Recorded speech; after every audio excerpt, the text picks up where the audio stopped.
Smart Fortwo ile birlikteyiz. Fortwo 3. nesline kavuştu. Fakat Fortwo'yu anlatmaya başlamadan önce Smart'ın ne olduğunu çok kısaca sizlerle paylaşmak istiyorum. Smart, Swatch saatleriyle Mercedes markasının bir araya gelip ürettikleri minik bir şehir otomobili.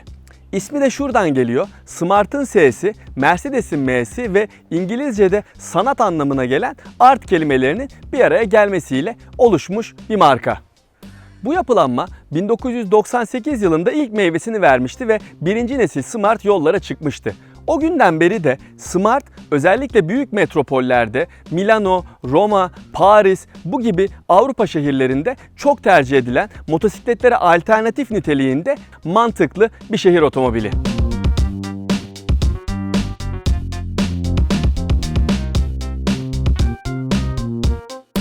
İlk iki nesilde olduğu gibi görünüm anlamında 3. nesil Smart da yine özgün bir tasarıma sahip. Fakat bu araç Renault Twingo ile aynı altyapıyı, aynı motorları ve aynı yürüyen aksamı paylaşıyor. Yani genel anlamda bakacak olursak eskisi kadar özgün olmadığını ilk baştan size söylemem lazım. Görünüm olarak baktığınız zaman bir kere bu 2.7 metrelik boyutuyla Smart çok şirin gözükmeyi başarıyor. Mercedes tasarımcılarının dokunuşlarıyla da gayet güzel, sempatik ve tatlı bir havasının olduğunu kabul etmek lazım. Özellikle de bu lav turuncusu gövde rengi ve siyahla kontrast oluşturacak parçaları Smart'ın çok sempatik görünmesini sağlıyor. Aracın profiline geçtiğimiz zaman dediğim gibi boyu 2.7 metre ve aks mesafesi ise 1.87. Yani baktığınız zaman otomobilin tekerlekleri neredeyse başlangıç ve bitiş noktasını sembolize ediyor. Bu anlamda bu aks mesafesinin otomobilin boyutlarıyla kıyaslandığı zaman bayağı uzun olduğunu söyleyebiliriz. Yani içeride sadece 2 kişi için yaşam alanı sunuluyor ama iç mekan genel anlamda geniş. Sadece bir tane dezavantaj var. O da tekerlek buraya yerleştirilmiş olduğu için sürücünün sol ayağını dayadığı bölüm neredeyse içeride davlumbaza değiyormuş gibi bir pozisyon var. Yani eğer uzun boyluysanız sol ayağınızı dinlendirdiğiniz nokta biraz kısıtlı kalabiliyor. Peki bu kadar küçük boyutlu bir otomobilin acaba nasıl bir yükleme hacmi var? Ondan size kısaca bahsedeyim. Bir kere bagaja ilk başta bu camı kaldırarak erişiyorsunuz ve burada aslına bakarsanız bir alan var. Yani buraya normal şartlarda sırt çantanızı vesaire koyabilirsiniz. Burası sağlam ama bagaja asıl bu ters açılan kapağı açtıktan sonra erişiyorsunuz. Burası 190 litrelik bir yükleme hacmine sahip. Diyeceksiniz ki bu niye bu kadar yüksek? Aslında bunu daha aşağı yapabilirlermiş ama neden yapamadıklarını size göstereyim. Çünkü bu otomobilin motoru arkada yer alıyor. Bu görmüş olduğunuz metal parçanın altında aracın motoruna yer verilmiş durumda. Motora erişmek ve mesela yağın ne durumda olduğuna bakmak istiyorsanız buradaki 6 tane vidayı açmak ve bu metal plakayı kaldırmanız gerekiyor. Onun haricinde motora ulaşım olanaksız. Bu nedenle de aslına bakarsanız bagajın biraz küçülmüş olduğu ortada ama 190 litrelik değer hiç küçümsenecek bir şey değil. Ayrıca bu parçayı çıkarıp bagajı tavana kadar yüklediğinizde de değerin 350 litreye yükseldiği söyleniyor. Bir de bu ters açılan kapağın içinde de ufak tefek eşyalarınızı koyabileceğiniz bir alan sunuluyor olması da Smart'ın aslında yükleme hacmi konusunda boyundan büyük işler ortaya koyduğunu gösteriyor. Peki motor arkada olmasına rağmen acaba ön tarafta ne var? Ona da birlikte bakalım. Burada 2 tane ufak mandal var. Bunları çektiğiniz zaman kaput bu şekilde serbest bir pozisyona geliyor. Fakat burada da inanın eşya koyacak bir alan yok. Yani burada zaten akü ve sıvılara yer verilmiş durumda. Yani buraya herhangi bir şey koymanız söz konusu bile değil. Smart her ne kadar minicik bir otomobil olsa da onun hakkında anlatacak çok şey var. O yüzden bence bu kadar detaya değinmek yeter. Sürüş kısmına başlayalım. Hadi gelin.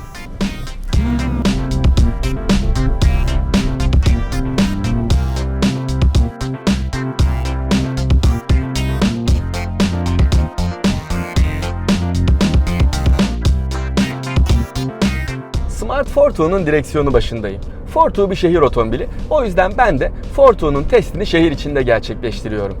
Aracın içine girer girmez sizi turuncu renkli bir kokpit karşılıyor. Burada kumaş bir döşeme kullanılmış. Bu diğer otomobillerde, diğer modellerde görmeye alışık olduğumuz bir uygulama değil ama Smart genç bir model olduğu için böyle bir uygulamaya gidilmiş. Bence görünüm olarak göze kesinlikle hoş geliyor. Fakat bu kumaş olduğu için uzun kullanımlarda bunun güneşten dolayı solması veya kirlenmesi olasılık dahilinde. O yüzden her ne kadar göze hoş görünüyor olsa da çok mantıklı bir uygulama olduğunu söyleyemem açıkçası. Fakat her ne kadar Smart Fortune'un iç mekanının özgün bir tasarıma sahip olduğunu düşünsem de sonuçta kapı kolları, ayna ayarları ve cam açma düğmelerinin Renault'dan alınmış olduğunu çok net bir şekilde görebiliyorsunuz. Önünüzde bir eski nesil Smart'ta olduğu gibi bir tane hız göstergesi yer alıyor. Devir saati ise hemen burada konsolun sol tarafında ve bunu istediğiniz gibi sağa sola çevirip kontrol edebiliyorsunuz.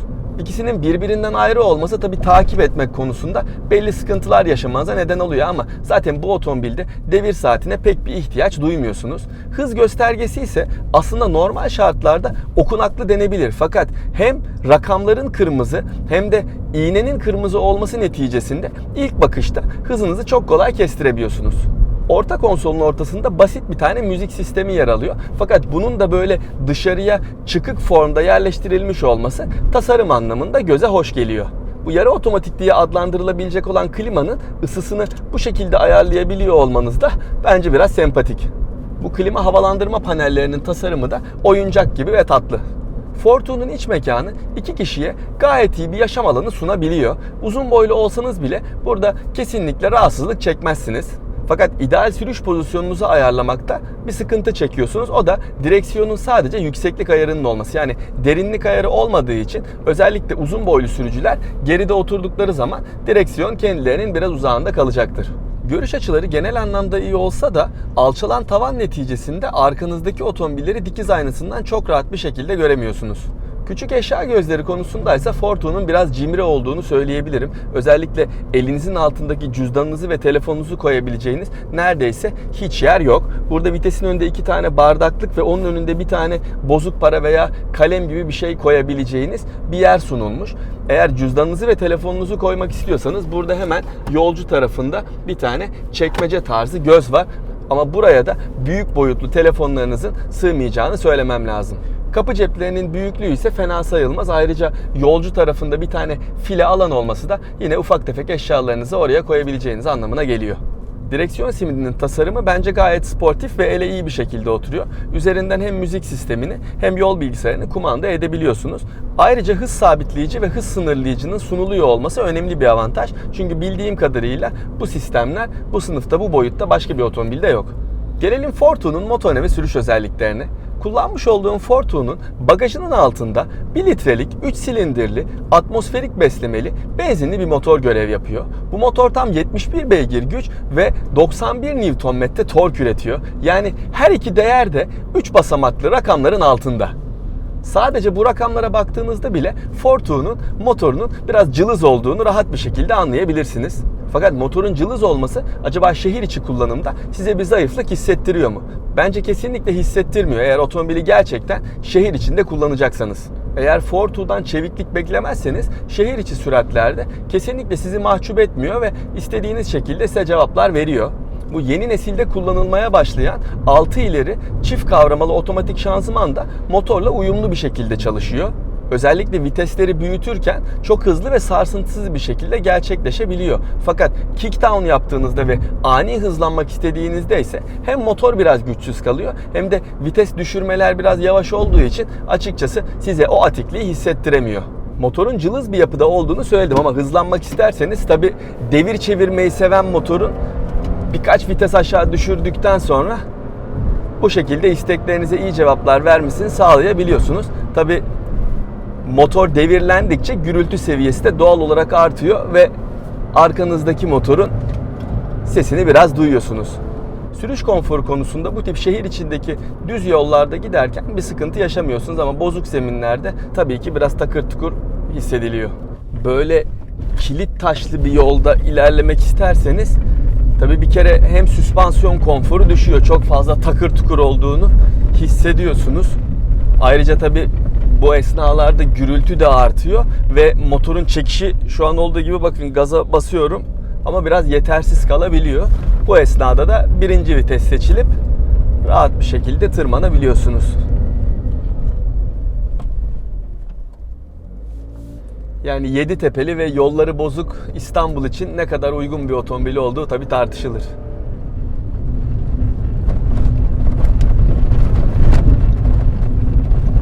Bayağı otomobil dağılacakmış gibi gürültüler çıkarıyor. Benim Smart Fortwo'da en çok sevdiğim özelliklerden bir tanesi dönüş kabiliyetinin çok yüksek olması. Çünkü şu tip bir yolda bile hop hemen geriye dönebiliyorsunuz. Ama ben bu tarafa gitmiyordum. O yüzden tekrar geri döneyim ve yoluma bakayım. Yani manevra kabiliyetinin bu kadar yüksek olması aracın şehir içinde çok kolay kullanılmasını sağlıyor. Ayrıca park etmek konusunda da dar alanlara ister paralel ister dik bir şekilde park edebiliyor olmanız kullanışlılığının çok yüksek olduğunu ortaya koyuyor. Peki Smart Fortwo ile otoyola çıktığınız zaman ne oluyor? Ben tabii ki bu aracı otoyolda da kullandım, test ettim. Pek fazla sollamayla işiniz olmayacak. Bunu bir kere kabul edin. Yani siz sağ veya orta şeritte şeridinizi tutup rahat bir şekilde ilerleyebilirsiniz ama sol şeride çıkmayı pek düşünmeyin. Benden size tavsiye.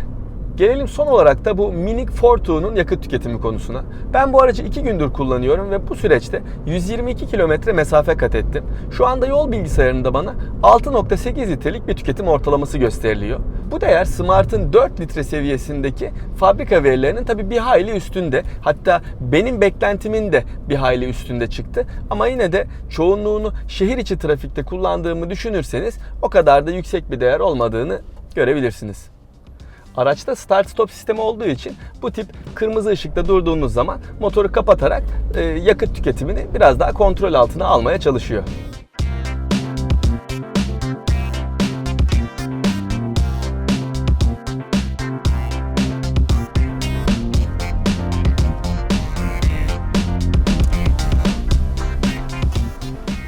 Smart Fortwo 3. nesliyle de kesinlikle çok iyi bir şehir otomobili. Her ne kadar Renault Twingo ile ortak üretilen bir model olsa da Renault Twingo ülkemizde satılmadığı için bence Smart hala özgünlüğünü koruyor. Fakat fiyat kısmı kesinlikle kafa karıştırıcı. Çünkü bu araca sahip olmak için 60.000 TL seviyesinde bir parayı gözden çıkarmanız gerekiyor. Hele ki benim şu kullandığım araç gibi lav turuncusu, sunrooflu ve led farlı versiyonu almak isterseniz vermeniz gereken para 67.000 seviyelerine dayanıyor ki bu da günümüzde bir compact hatchback fiyatıyla eşdeğer. O yüzden Smart'ın özellikle fiyatı neticesinde çok fazla kişiye ulaşmasını zannetmiyorum. Görüşmek üzere.